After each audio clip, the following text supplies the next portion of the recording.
అందరికీ ఈరోజు వీడియోలో పండు మిర్చి నిల్వ పచ్చడి ఎలా చేసుకోవాలో చూడండి. అందరికీ అర్థమయ్యేలాగా ఇంట్లో ఉండే వాటితోనే ఈజీగా ట్రై చేయొచ్చు. చాలా సింపుల్ అనమాట. అస్సలు వంట రాని వారు కూడా ఈ ప్రాసెస్లో చేస్తే పర్ఫెక్ట్గా వస్తుంది. కొలతలతో అందరికీ అర్థమయ్యేలాగా చాలా ఈజీగా చెప్తాను. వీడియోని ఎక్కడ కూడా స్కిప్ చేయకుండా చూడండి. ముందైతే పండు మిర్చిని నీట్గా వాష్ చేసుకొని ఒక క్లాత్ మీద పరుచుకొని ఆరపెట్టుకోవాలి. ఎక్కడ వాటర్ అనేది ఉండకూడదనమాట. తొడిమల్ని ముందు తీసుకొని పండుమిర్చిని కడగకూడదండి. తొడిమలు తీసేస్తే వాటర్ కంటెంట్ లోపలికి వెళ్ళిపోతుంది. మనం చేసేది నిల్వ పచ్చడి కాబట్టి ఎక్కడ కూడా వాటర్ కంటెంట్ లేకుండా చూసుకోవాలన్నమాట. వాటర్ కంటెంట్ అస్సలు యూజ్ చేయము. ఎక్కడైనా కొద్దిగా వాటర్ ఉండిపోయినా కూడా పచ్చడి పాడవుతుంది. నిల్వ పచ్చడి కాబట్టి చాలా జాగ్రత్తగా చేయాలి. పచ్చిమిర్చి అంతా ఆరిపోయిన తర్వాత ఇక్కడ వీడియోలో చూపిస్తున్న విధంగా చిన్న చిన్న ముక్కలుగా కట్ చేసుకొని పెట్టుకోండి. నేనైతే ఇక్కడ 1/2 కిలో వరకు పండుమిర్చి తీసుకున్నానండి. దీనికైతే 50 గ్రాముల చింతపండు అయితే కరెక్ట్గా సరిపోతుందనమాట. మనం 1/2 కేజీ పండుమిర్చి కనుక తీసుకుంటే 100 గ్రాముల వరకు చింతపండు యాడ్ చేసుకుంటే కరెక్ట్గా సరిపోతుంది.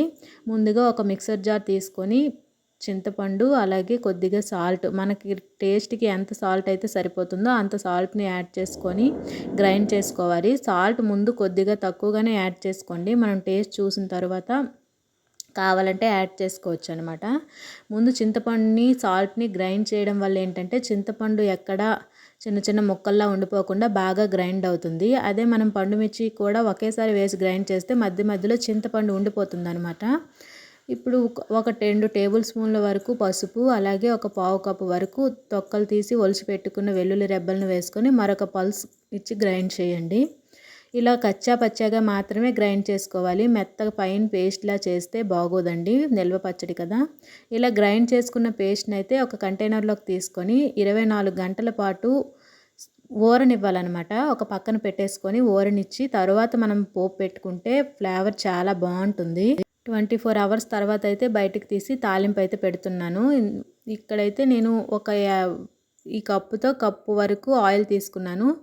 మనకేంటంటే నిల్వ పచ్చడి కోసం అయితే పల్లి నూనె కానీ నువ్వుల నూనెను కానీ యూజ్ చేయాలండి. సన్ఫ్లవర్ ఆయిల్ని అయితే అస్సలు యూజ్ చేయకూడదు. ఎందుకంటే సన్ఫ్లవర్ ఆయిల్ యూజ్ చేస్తే పచ్చడి త్వరగా పాడైపోతుంది. మనం చేసేది నిల్వ పచ్చడి కాబట్టి నేనైతే ఇక్కడ పల్లి నూనెనే తీసుకున్నాను అనమాట. ఆయిల్ బాగా హీట్ ఎక్కిన తర్వాత పోపు దినుసులు, జీలకర్ర, వెల్లుల్లి రెబ్బలు, కరివేపాకు వేసి బాగా ఫ్రై చేసుకోవాలండి. కొద్దిగా ఇంగువ కూడా వేసుకోవాలి. పచ్చడిలో ఇంగువ టేస్ట్ చాలా బాగుంటుంది. తప్పకుండా వేయండి, ఎవరు కూడా స్కిప్ చేయొద్దు. ఇంగువ కూడా వేసి పోపు అంతా బాగా వేగిన తర్వాత మనం 24 అవర్స్ పక్కన పెట్టుకున్న పండుమిర్చి పేస్ట్ని ఇందులో వేసి బాగా మిక్స్ చేసుకోవాలన్నమాట. ఆయిల్ వేడిగా ఉన్నప్పుడే పండుమిర్చి పేస్ట్ని వేసి బాగా కలుపుకోవాలండి. అదే మనం ఆవకాయ అలాంటివి ఏమైనా చేస్తే ఆయిల్ చల్లారిన తర్వాత వేసుకోవాలన్నమాట.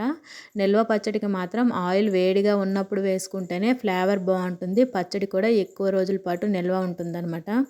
అందుకని ఆయిల్ పోపు వేడిగా ఉన్నప్పుడు పండుమిర్చి పేస్ట్ని వేసి బాగా మిక్స్ చేసుకోండి. టేస్ట్ అయితే చాలా బాగుంటుంది.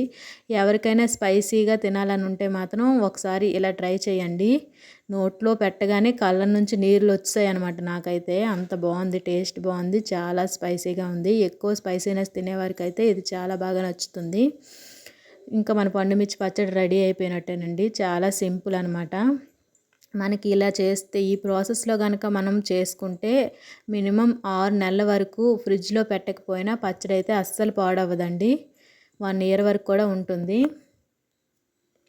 ఇలాంటి మరిన్ని వీడియోస్ కోసం మన ఛానల్ని సబ్స్క్రైబ్ చేసుకొని వీడియోస్ని ఫాలో అవుతూ ఉండండి. పచ్చడి టేస్ట్ అయితే మాత్రం చాలా బాగుంది. ఎవరైనా ట్రై చేయాలంటే ఖచ్చితంగా ఈ ప్రాసెస్లో ట్రై చేయండి. పర్ఫెక్ట్గా వస్తుంది. కొలతలు కూడా నేను చెప్పే విధంగా చేసుకుంటే పర్ఫెక్ట్గా బాగుంటుందండి. టేస్ట్ కూడా బాగుంటుంది.